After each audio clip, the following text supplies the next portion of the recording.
Ba guys? So ayun, dito na po natatapos ang ating lives. Ay, meron pa pala. Sorry. Meron pa pala. Habulan natin. Alam niyo ba mga kababayan, na itong kaibigan nitong si Alan Peter Cayetano ay nagsalita na po. Lumabas sa media para ipahayag ang pagkadismaya dito kay Alan Peter Cayetano. Na noon daw ay bilib na bilib ito kay Alan, pero ngayon nasusuka na siya na akala mo santo, yun pala ay Santanas. Hindi ko kasi pwedeng sabihin na Satanas eh. Ayaw ni ayaw ng writer ko, mga kababayan. Si ChatGPT. Kaya si Santanas. Ito, pakinggan po natin ang pahayag ng kaibigan ni Alan Peter Cayetano na dinidisown na po siya ngayon at ayaw na mahalubilo at alam nyo, maidikit ang kanyang pangalan dito kay Alan Peter. Alam nyo, nung unang kasama ko siya, ako'y amazed at nabibilib sa kanya. Amaze? Walang meeting na inumpisahan na hindi kami nagdasal. Kapag tapos na kaming mag-meeting, magdadasal siya ulit. At kami, nakaupo, siya ay mag-kneel down sa, alisin niya yung mesa niya. No? So, dahil doon, ang tingin ko, sabi ko, wow, ito yung mga politikong hinahanap ko. Kasi ako talagang, ang pangarap ko yung magkaroon tayo ng magandang paggobyerno. Makapili tayo ng mga politiko na talagang magbibigay ng good governance sa ating bayan. No? So, yun. For so many years, kasama niya ako. Basta pupunta siya rito, akong bahala sa kanya. Election, talagang full support ako sa kanya. No? Pero ngayon, pag nagbibigay siya ng Bible verses at saka nagdadasal, kung nakita ninyo, nagdasal sa Senate, no? Nag-kneel down siya, kinikalabutan ako eh. Aray ko. Mga kababayan, parang santong gabayo. Oo. Sabi ko, mukhang yung values na we share together nung magkasama kami, parang wala na yon. Wala na. Very, very disappointed as a friend. Okay. As a friend. Kasi, nung nag-withdraw of support ako sa kanya, kaibigan ko pa rin siya. Pero ngayon parang, pati yung pagkakaibigan namin, gusto ko na rin bitawan sa nangyayari. Alam ko po, kahiya-hiya to mga kababayan. Nag-withdraw of support, tapos ngayon, yung pagiging magkaibigan nila, gusto na rin bawiin. Parang solian ng kandila, di ba? Oh, sobra naman kasing kahiya-hiya, mga ka-GPnatics. Biruin nyo bilang Senate President, dapat yung integrity ng Senado, panatiliin mo. Dapat panatiliin mo, pati yung tawag dito, mga kababayan, yung tingin ng tao dapat mataas sa Senado.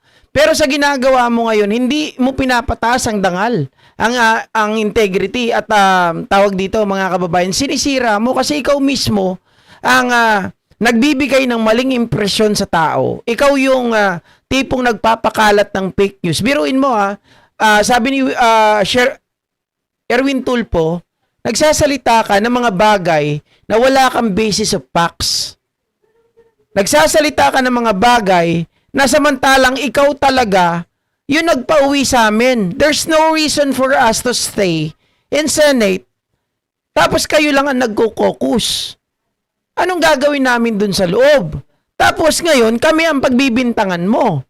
Now, sabi ni Erwin Tulfo, if you said na kami ay nakabalita na may mangyayaring gulo, nabalitaan namin, may nagsabi sa amin, kaya kami umuwi kaagad, ibig sabihin na balitaan mo rin. 'Di ba? Ibig sabihin na balitaan mo rin, alam mo rin. Kasi nagsasabi ka dyan eh. 'Di ba? Bakit hindi ka umuwi? Bakit hindi nyo niligtas yung sarili ninyo? Kasi may rason. Ang rason, is gumawa kayo ng eksena.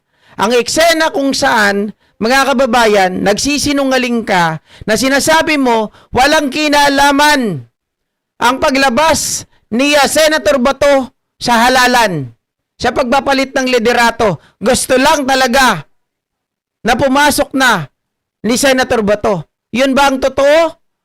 Pero lumabas ang totoo. Umamin si Senator Bato na siya ay lumabas dahil una, change of leadership. Pangalawa, impeachment ni Sara Duterte. And he also said, kung alam ko lang na may warrant of arrest, kung may mga nag-aabang sa akin, hindi ako magpapakita dito. So maliwanag, nagsisinungaling si Alan Peter Cayetano. Tapos gumagamit pa siya ng mga Bible verses, mga kababayan, hindi na siya kinalabutan. May paluhod-luhod pang hinayupak.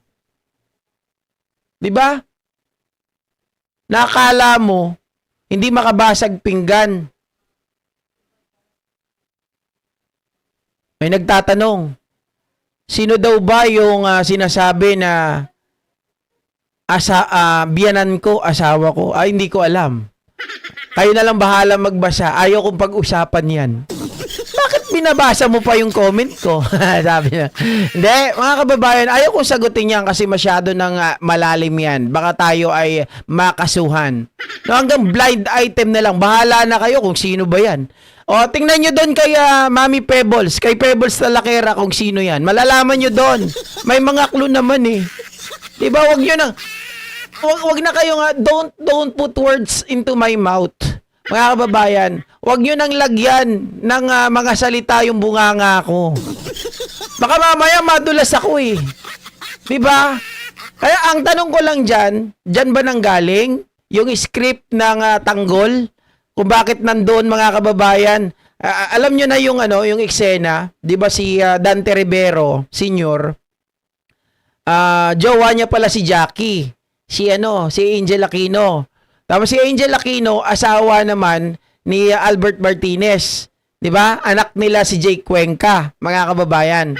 Anak ni Dante Rivero si Jake Cuenca kay Jackie. Pero si Jackie asawa si Albert Martinez. Oh, baka hindi ko alam, mga kababayan. Yan lang, nabanggit lang. Pero hindi ko alam kung sino 'yon. Hindi ko talaga alam kung sino yon, mga ka-GP Natics. Sa totoo lang. No? Wala akong idea. Hindi, wala akong sasabihin sa inyo. Huwag nyo na akong pilitin. Hindi ko talaga alam. Meron ako mga nakikitang clue, pero hanggang clue lang yun eh. Diba? Mahirap magsabi kung sino yon, pero pinag-uusapan daw sila sa lugar nila. Kayo nang bahala. Diba? Again, balikan natin itong ang isang negosyante na kaibigan, mga kababayan, nitong si Alan Peter Cayetano. Dinidisown ka na. Siguro naman mahiya ka na. 'Di ba? Oh, may mga kaibigan mo na yung nagsasalita, nakahiya-hiya ka, na hindi ka na dapat respetuhin, na hindi ka na dapat tingnan bilang isang kaibigan. Nag-withdraw na ng suporta. Ngayon, mag-withdraw pa rin bilang kaibigan mo. So, ibig sabihin, mga kababayan, hindi na po tama ang pinaggagawa mo. 'Di ba? Kahihiyan ang idinudulot mo. So, kahit sinong ma-associate sa'yo, ayaw na nila na ma-associate sa pangalan mo. Okay? So, ayan mga kababayan, maraming salamat po muli sa inyong lahat. Nayong Machine, Banji Asay, Mami Z, Allen Arsenas, Jenny Ramos, Michael Pangan, Omzest, Caroline Makino, Rayan, MJ, tama ba? Ano pangalan nito? Okay? Tama, nagpatakas pa ng kriminal. 'Di ba, mga kababayan? Tapos yung ang sinasabi pa nito, hindi ko lang kasi nakuha yung buo eh. Meron pa siyang binabanggit na tungkol doon sa sa Rome Statute na 9851 Section 17.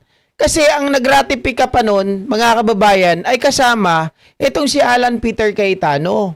Na sinasabi niya doon na kahit tayo po ay wala na, hindi na tayo member ng Rome Statute, tayo ay mayroon pa ring residual obligation para makipagtulungan doon sa mga ginagawang investigasyon nung panahon pa na tayo ay kasapi pa ng ICC. Tapos ngayon, mga kababayan, ay hindi niya po sinusunod yung sarili niya. 'Di ba? O, ibig sabihin, Alan versus Alan. O. Mama Adela Riba. Mama Adela Riba Jaramillo, hello po. Shout out. Jennifer Ramirez, Ronaldo de Villa, Cecilia, Gabina, Edith Atinaya, Baby Agaid. Sino pa? Hindi natin nabati dyan. Ma'am Carmi Kay Official, Nerd, hello. Agot Apostol, hello po. PMAyer po ba yung anak ni Bato? Hindi ko po alam kung PMAyer yun eh. Pero graduate na rin yun si Rax. No? Pareho lang sila ni Joel, correct? Okay? So ayan, maraming salamat. Magkita-kita po muli tayo, Ma'am Senny Mastrili. Bye-bye guys.